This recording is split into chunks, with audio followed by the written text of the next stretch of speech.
About a year ago, I was commissioned to create artwork for a set of postal lockers that would be located right here under this awning. In this video, I'll take you through my process of how to create paintings that will be used as digital assets for print. To start, I requested the locker layout to inform my design. Because it's a very horizontal shape overall, I wanted to create movement and a layout that carried the eye from one end to the other. My concept features desert birds native to the area, carrying packages and other postal items. Here's a look at the digital sketches, based off a couple different references for each bird. This is what I presented to the client for approval. Once I got the go-ahead, I formatted the sketches to print. To make my stencils, I visited my local FedEx and had them produced on their large format printer. Here I'm using a pounce tool to create small perforated holes in my stencils with my assistant's help. The pounce tool makes holes that allow graphite to pass through and provide a rough drawing of the birds. You could skip the printing step if you prefer to freehand your line art, but this method saves time, especially in maintaining exact proportion and scale relative to the other birds. For my surface, I bought 3 sheets of 4 by 8 foot aluminum composite material, also known as ACM, from my local sign shop, and taped my stencils to them. These panels are lightweight and a pretty affordable way to paint large. With my husband's help, we transfer the stencils using loose graphite. When I roll back the stencil, you'll see the small perforated dots marking the design.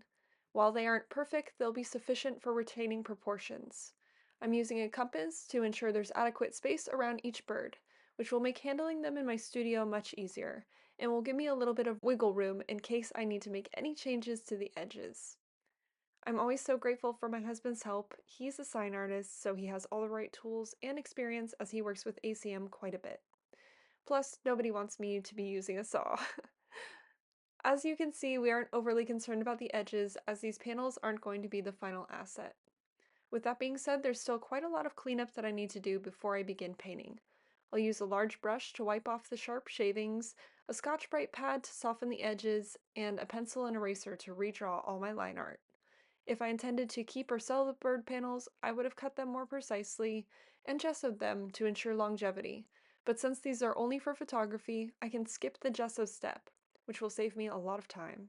Which leads me to the fun part. For my painting process, it's basically the same as I do in all my other videos. I start by applying large, bold brush strokes for the first layer, and then go back for a second or third pass to add in smaller details.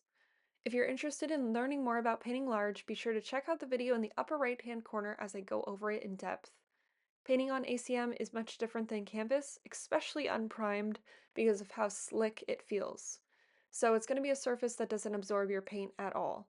Speaking of which, I used Amsterdam acrylic for this project because it has a satin finish, so it's not glossy and it's very easy to photograph.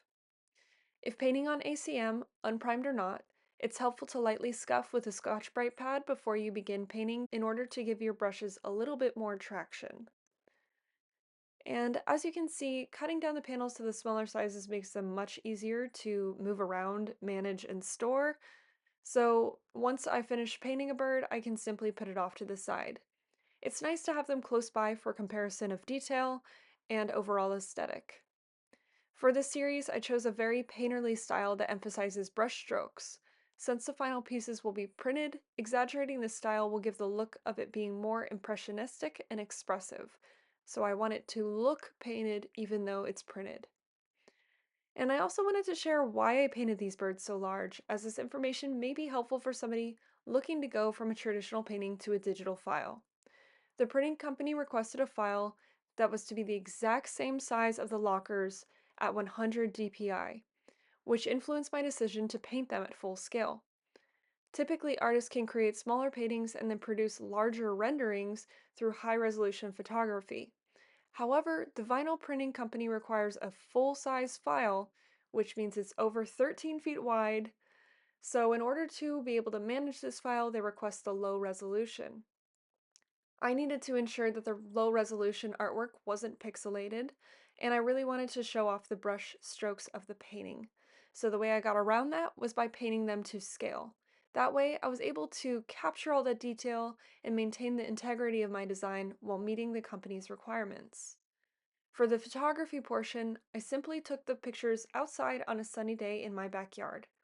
Natural light is always the best for photographing artwork, in my opinion.